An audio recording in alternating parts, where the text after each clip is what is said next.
silent connection, an introspective practice. I believe we're segueing almost into meditation, and how meditation is a modality that we can use to establish this connection. So, is that something that you can speak of? People, Meditation. myself, want to have that connection, one experience in between. We maybe have half an hour, 45 minutes, but we don't know what to do with that time. But we yearn for these wonderful things that you talk of. So how can we incorporate a little bit of that into our lives if we want to have that type of connection? Well, meditation is something where we park our mind on. So what actually is meditation? Where we have parked our mind more than a sufficient time, we are meditating.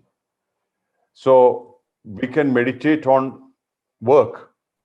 We can meditate on cooking. So when you are before meditation, there should be concentration. So the whole idea is to bring the mind, which is scattered all over the world, to one point, and that too consistently. So when we are constantly focused on one material, one matter, or one thought, long enough, without deviation, we are meditating. That does not it does not mean that you need to sit down at one place. Like conscious walking, for example. We are walking and we are moving. We are allowing thoughts to flow. But at the same time, we are not with the thoughts. We are not participating in the thought process. So when your mind is focused steadily on something long enough, suddenly you will attain a state of peace, a peaceful state. What state we normally know is we have a desire and we need a fulfillment. For some time, we have peace of mind. Desire, fulfillment. Desire, fulfillment. In this mode are we existing. When we wake up, I need a tea or a coffee. You had the tea or a coffee, okay, now I feel fine. Then something else, then something else, then something else. So one by one, our inclinations and our desires are pushing us to move. I'm not talking about laziness, not that don't do anything and something will come to you. Not like that.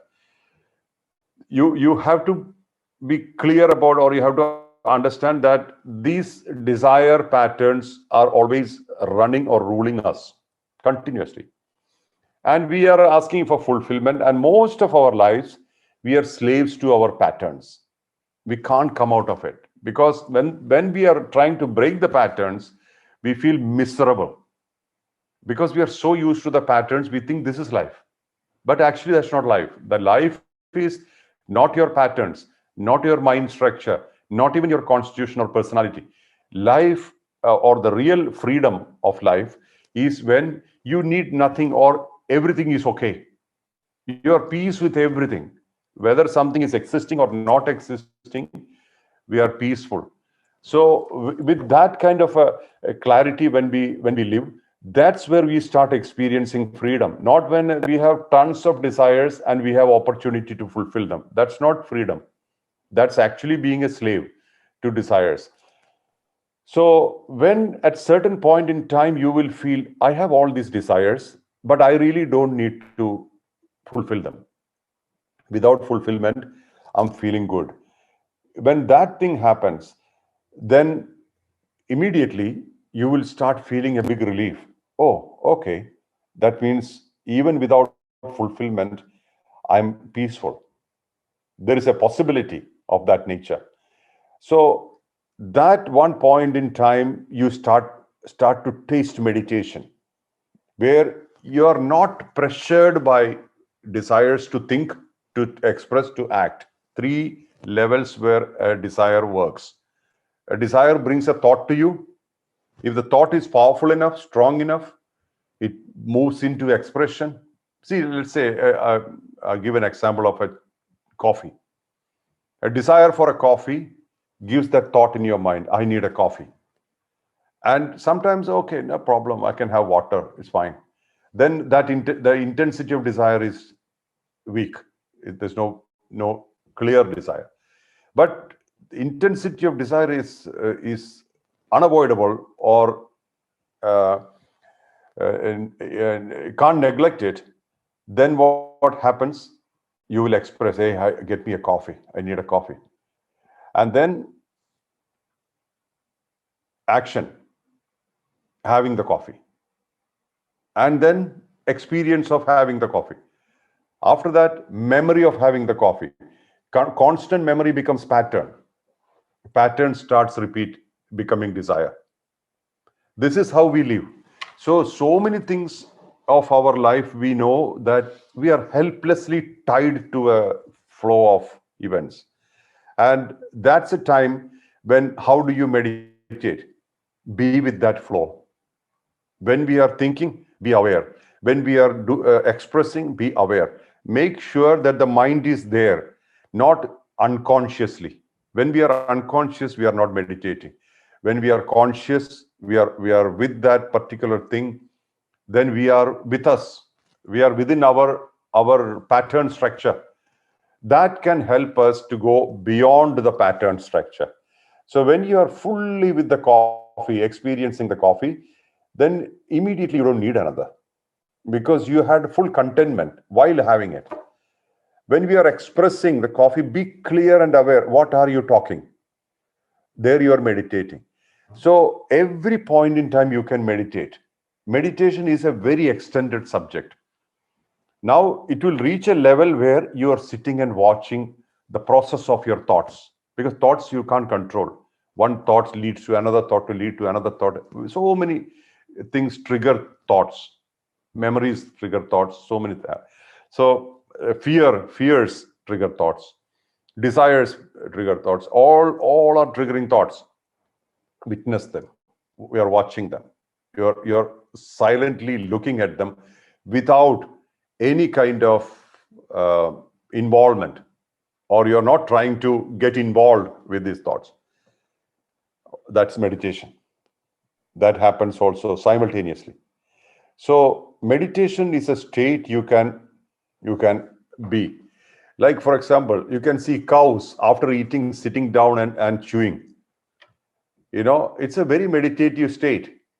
The job is done sitting down and chewing and chewing and chewing for hours. So you can see children meditating. When they're playing with a toy, they're fully occupied in that toy. So everything you see, when you are giving full attention, there is an element of perfection. So meditation should be a constant thing. All the time we are meditating. Then, of course, we can meditate on an object. That means we are parking our mind on a particular object for a period of time. That's what Hanumanji did. He parked his mind at the feet of Lord Ram and attained all the powers. So when you are concentrating, when you are parking your mind on a particular thing or a particular object, that frequency connects to you, or you connect to that frequency, and eventually you become that frequency. That's the connection with an elevated master. See, the elevated master needs nothing from anybody. It's not that he's waiting for you to acknowledge him or pay money or to do something. What he needs is that he doesn't need anything per se, but even if he needs something from a student, a student or a seeker, will be consistency. If you're consistent, then he can do something. Like the story of a Zen Buddhist monk, old man, he can't see well. One guy went to him and somebody told that he is a great master. Go to him, he can give you great things.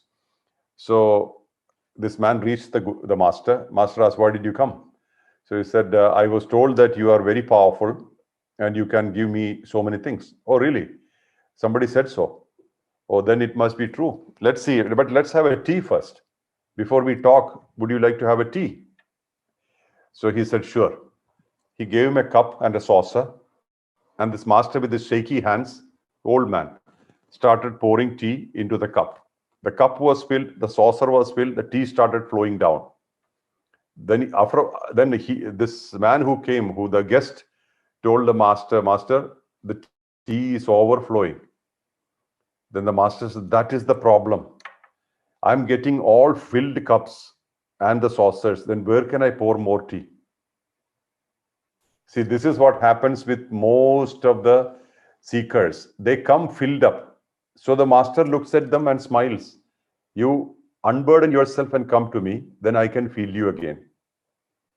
So many times people don't experience the highest because they come as filled cups with concepts, with theories, with notions, with expectations. They come filled.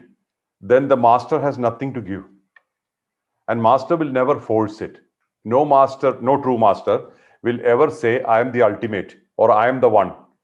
You come to me, I'll give you everything. Nobody will say like that. Like the Upanishad said, if you like me and I like you, only when we are connected long enough, we know whether we like each other. If we like each other, we'll search for God together. That's the truth. So that, there is no obligation here. There is no binding here. There's no fear here. We don't need to bind anything with fear. God is not to be afraid of. God is presence. God is freedom. And when we are that within, we connect to that frequency. When we are full of fear, when we are full of expectation, then there could be exploitation. Otherwise, nothing can change us, nothing can exploit us. So meditation, as I said earlier, it's a consistent and continuous state where you are completely in tune with yourself and nothing outside affects you.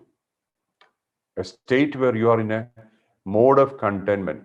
You are watching your desires, you're watching your fulfillment, you're watching everything unruffled. That's a state where you are constantly on a meditative mode.